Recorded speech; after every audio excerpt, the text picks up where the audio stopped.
संगत जी, क्या बिस्तर पर बैठकर भजन सिमरन करना सही है?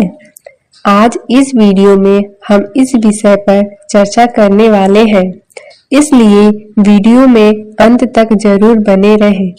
साथ संगत जी, कुछ लोग सुबह उठकर बिस्तर पर ही बैठकर भजन करते हैं। क्या यह सही है? इसे लेकर बाबा जी क्या कहते हैं? इसके अलावा संगत जी, आज मैं आपको ऐसी 4 गलतियां भी बताऊंगी जो आपको भजन करते समय नहीं करनी चाहिए। भजन करते समय अगर हम इन गलतियों को दोहराते हैं तो हम कभी भी ज्यादा देर तक भजन नहीं कर पाएंगे। संगत जी, सबसे पहले बात तो यह समझनी चाहिए कि भजन सिमरन एक बहुत ही पवित्र क्रिया है। यह हमारा मालिक से जुड़ने का साधन है और जब हम मालिक की याद में बैठते हैं तो वातावरण और हमारी स्थिति का बहुत बड़ा महत्व होता है। बाबा जी अक्सर समझाते हैं कि सिमरन और भजन के समय हमारा तन, मन और वातावरण जितना पवित्र और शांत हो उतना ही अच्छा होता है।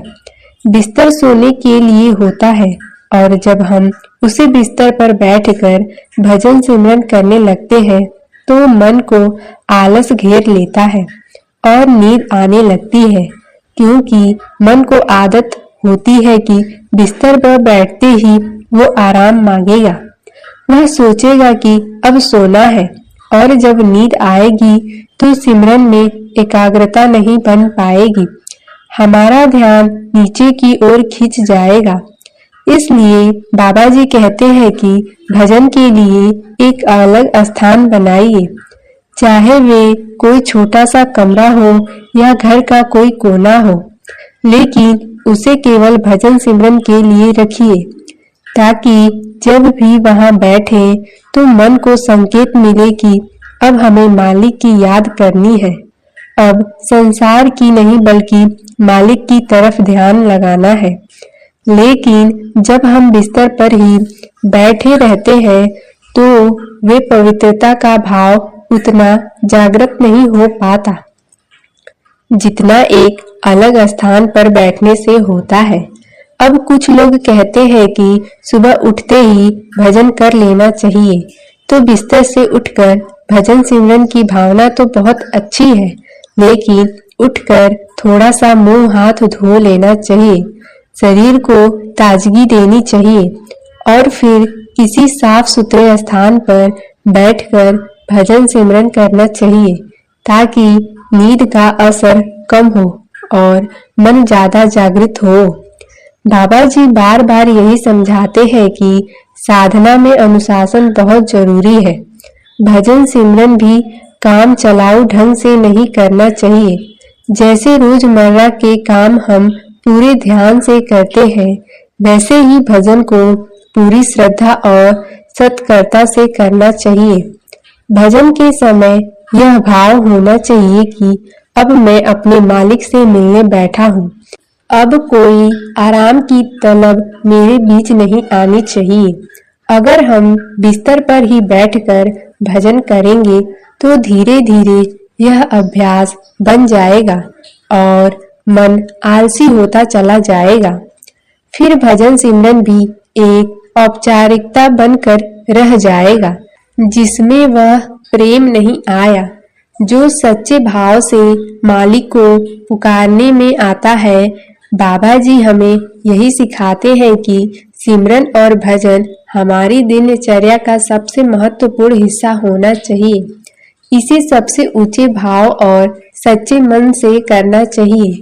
इसलिए उठकर बिस्तर से अलग होकर बैठे, चाहे छोटा सा आसन बिछाएं या कोई साधारण सी दरी या चटाई हो, लेकिन उसे भजन सिमरन के लिए ही निर्धारित कर लें, ताकि मन को आदत पड़ी रहे कि जब इस जगह बैठते हैं तो मालिक की याद करनी होती है और कुछ नहीं करना।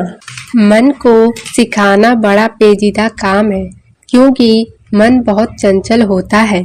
वे हर समय बहाना ढूंढता है आराम का बहाना, कभी नींद का बहाना, कभी थकावट का बहाना। लेकिन जब हम उसे अनुशासन में बांधते हैं तो धीरे धीरे सब सीधा होने लगता है और फिर जब हम मालिक की ओर ध्यान लगाते हैं तो उसका रस आने लगता है, उसका आनंद मिलने लगता है। बाबा जी हमेशा कहते हैं कि मालिक की ओर चलने वाला रास्ता बहुत सीधा है, लेकिन हमें खुद को संभाल कर उस पर चलना है। अगर हम ढीलापन दिखाएंगे तो मन हमें नीचे की तरफ खींचता रहेगा, लेकिन अगर हम नियम और प्रेम से चलते रहेंगे तो मालिक की मदद भी आती है और रास्ता सरल हो जाता है। इसलिए साथ संगत जी, भजन का सही तरीका यही है कि उठकर खुद को ताजगी दे। हो सके तो 2 मिनट पहले टहले ताकि नींद पूरी तरह से टूट जाए। यदि संभव है तो नहा धो कर बैठे। हालांकि ऐसा जरूरी नहीं है, लेकिन जब हम नहा धो कर बैठते हैं तो मन का आलस दूर हो जाता है और मन को एकाग्र करने में आसानी हो जाती है। फिर साफ मन और साफ जगह पर बैठकर मालिक की याद करें, तब जाकर वे सच्चा भजन बनता है जो हमें मालिक के दर तक पहुंचाने में मदद करता है। यह शरीर हमें मालिक ने सेवा साधना के लिए दिया है, तो हमें इसका सही उपयोग करना चाहिए। बिस्तर पर बैठकर भजन करना धीरे धीरे हमारी साधना में सुस्ती ला सकता है और हम महसूस भी नहीं कर पाते कि हम कैसे गिरते जा रहे हैं। इसलिए सावधानी बहुत जरूरी है। जैसे भाव हम अपने मालिक के लिए रखते हैं, वैसा ही व्यवहार भी होना चाहिए। अगर हम मालिक से मिलना चाहते हैं तो पूरे अंदर प्रेम और तत्कार से उस ओर बढ़ाना चाहिए। अपने भजन सिमरन को हल्के में नहीं लेना चाहिए। हमें हर रोज भजन को ऐसे करना चाहिए जैसे आज ही मालिक से मिलेंगे। इसलिए साथ संगत जी कोशिश करें कि एक नियमित स्थान बनाएं, क्योंकि साफ सुथरा माहौल रखें और पूरे प्रेम भाव से वहां बैठकर मालिक की याद करें। तभी हमारा भजन सफल होगा और हमारे अंदर से सच्ची पुकार उठेगी जो मालिक तक पहुंचाएगी। साथ संगत जी, भजन सिमरन करते समय कुछ ऐसी सामान्य गलतियां जो अक्सर साधक अनजाने में कर बैठते हैं, जिनसे भजन सिमरन में एकाग्रता नहीं बन पाती और मालिक से जुड़ने का जो प्यारा अवसर है वे व्यर्थ चला जाता है। पहली गलती तो यह होती है कि हम शरीर को पूरी तरह से स्थिर नहीं रखते। बार बार हाथ पैर हिलाना, इधर उधर देखना या कोई हलचल करते रहना, ये सब बातें मन को चंचल बना देती है और जब शरीर स्थिर नहीं होता तो मन भी स्थिर नहीं हो पाता। इसलिए भजन सिमरन करते समय शरीर को बिल्कुल स्थिर रखना चाहिए। दूसरी गलती होती है कि हम भजन करते हुए दुनियावी बातें सोचने लगते हैं। कभी कोई पुरानी याद आ जाती है, कभी कोई भविष्य की चिंता, कभी कोई परिवार या काम का ख्याल। ऐसे में हमारा भजन सिमरन तो चलता रहता है पर मन कहीं और भटकता रहता है। इसलिए बाबा जी बार बार कहते हैं कि सिमरन को होश से करना चाहिए, सिर्फ जुबान से नहीं बल्कि पूरे मन से करना चाहिए। तीसरी गलती यह होती है कि भजन का समय निश्चित करें। कभी सुबह करते हैं, कभी दोपहर, कभी रात को, तो मन भी नहीं समझ पाता कि कब गंभीर होना है। इसलिए कोशिश करें कि रोज एक ही समय पर बैठें ताकि मन को भी आदत पड़ती जाए कि अब मालिक की तरफ मुड़ना है। चौथी और आखिरी गलती होती है कि हम जल्दबाजी में भजन कर लेते हैं। घड़ी देखकर सोचते हैं कि बस इतने मिनट बैठ लिया, अब उठ जाओ। यह भाव भजन के महत्व को घटा देता है। भजन तो प्रेम से करना है, प्यार से करना है, मालिक के मिलन की तड़प से करना है, न कि समय पूरा करने के लिए। एक और गलती होती है कि हम परिणाम की जल्दी करने लगते हैं। सोचते हैं कि अभी तो कुछ दिखा ही नहीं, अभी तो कुछ अनुभव ही नहीं हुआ, तो फिर भजन का क्या फायदा। साथ संगत जी, बाबा जी समझाते हैं कि भजन सिमरन मालिक की कृपा से बिना पूरा नहीं होता। हमारा काम तो सिर्फ पूरी श्रद्धा से प्रयास करना, कोशिश करना। मालिक जब चाहे, जैसे चाहे अनुभव दे देगा। हमें बस धैर्य रखना चाहिए, मालिक पर भरोसा रखना चाहिए कि वे हमारी हर पुकार सुन रहे हैं। चाहे हमें अनुभव हो या ना हो, हमारी मेहनत व्यर्थ नहीं जा रही है। और एक बड़ी गलती यह भी होती है कि हम भजन सिमरन को बोझ समझने लगते हैं। सोचते हैं कि यह तो करना ही है। ऐसा भाव भी भजन सिमरन की मिठास को खत्म कर देता है। हमें भजन सिमरन को अपने जीवन की सबसे प्यारी घड़ी समझनी चाहिए, क्योंकि यही वह समय है जब हम मालिक के सबसे करीब होते हैं, जब हम अपने असली घर की तरफ लौटने का प्रयास कर रहे होते हैं। संगत जी, अगर हम इन छोटी छोटी बातों का ध्यान रखेंगे तो भजन सिमरन में गहराई आने लगेगी और मन की चंचलता धीरे धीरे शांत होने लगेगी। जब मन शांत होता है तभी सच्चा सिमरन होता है, तभी अंदर से मालिक की महक खुशबू आने लगती है। इसलिए हमें हर समय सजग रहना चाहिए कि कहीं अनजाने में भी कोई ऐसी गलती ना हो जाए जो हमारी साधना को नुकसान पहुंचाए। हर भजन को एक नई शक्ति और भक्ति और नए प्रेम के साथ करना चाहिए, मानो आज ही मालिक से मिलाप होने जा रहा है और आज ही घर लौटना है। साथ संगत जी, आइए अब मैं आपको एक सेवादार की सच्ची साखी सुनाती हूँ, इसलिए वीडियो में अभी बने रहें। संगत जी, एक बार बड़े महाराज जी सत्संग फरमा रहे थे। संगत बड़े ध्यान से सत्संग सुन रही थी। पंडाल में सब कुछ शांत था। हजारों प्रेमियों के बीच एक सेवादार अपने मन का बोझ लेकर बैठा था। उसकी आंखों में सवाल थे और दिल में दर्द। जब बाबा जी के वचन चल रहे थे तभी वह सेवादार उठ खड़ा हुआ। हाथ जोड़कर कांपती आवाज में उसने पूछा, बाबा जी, आप कहते हैं आत्मा मालिक की है, तो फिर ये इतनी गिर कैसे गई? क्यों इस संसार में आकर इतना दुख झेल रही है? उस सेवादार की बातें सुनकर सारा सत्संग पंडाल शांत हो गया। सबकी सांसें थम सी गई। बाबा जी ने गहरी दृष्टि से उस सेवादार की ओर देखा। वे दृष्टि मानो हृदय को चीरती हुई भीतर उतर गई। बाबा जी बोले, बेटा, आत्मा मालिक की अंश है। वो न गिर सकती है न ही थक सकती है, लेकिन जब मन और माया का पर्दा उस पर पड़ जाता है तो वो अपनी असलियत भूल जाती है। फिर भटकती है, तड़पती है। दुनिया में मोह माया के पीछे जिस तरह सूरज बादलों के पीछे छिप जाता है, वैसे ही आत्मा पर भी अज्ञानता के बादल छा जाते हैं।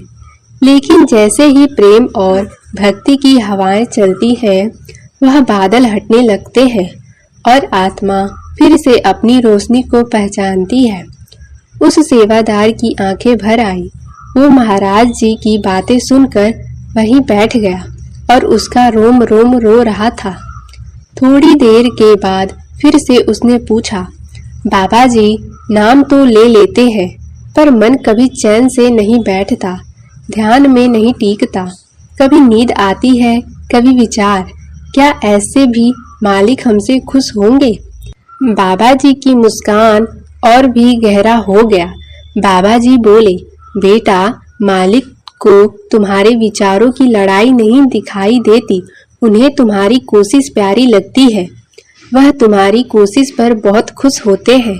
भले ही मन भागे, पर जब तुम हर बार उसे पकड़कर फिर से नाम में लगाते हो वही तुम्हारी असली भक्ति है। भक्ति यह नहीं है कि आंखें बंद कर ली और सब कुछ शांत हो गया। भक्ति यह है कि अंदर कितना भी तूफान हो पर तुम फिर भी गुरु के चरणों से जुड़े रहो। सच्चा प्रेम वही है जो शर्तों से मुक्त हो, जिसमें हम मांग नहीं करते, सिर्फ समर्पण करते हैं। मालिक हमें कभी भी नहीं छोड़ते। आगे बाबा जी ने सेवादार को कहा, बेटा हमने ही उसको भुला दिया है, लेकिन वह इंतजार करता है, जैसे माँ दरवाजे पर खड़ी रहती है और बच्चा लौटकर अब आएगा। फिर बाबा जी ने कहा कि देखो सब कुछ छूट जाएगा, माँ बाप, साथी, संतान, धन दौलत, यहाँ तक कि शरीर भी, पर जो नहीं छूटेगा वह है नाम। और जो नाम को पकड़ लेता है उसे फिर यह दुनिया नहीं पकड़ पाती। जब रूह सच में पुकारती है ना, तब मालिक की निगाहें भी नम हो जाती है। वो दौड़ कर आते हैं, वो तुम्हारे हर आंसू को सुनते हैं, हर आह को महसूस करते हैं। फिर बाबा जी ने एक मिसाल दी जो पूरे पंडाल की संगत को झकझोर गई। शेख फरीद जी जब अपने पीर की याद में बैठते थे तो लोग उन्हें पागल कहते थे, लेकिन उनकी आंखों से आंसू बहते रहते थे और लोग हंसते थे, पर वो तो अपने मालिक से बातें कर रहे होते थे।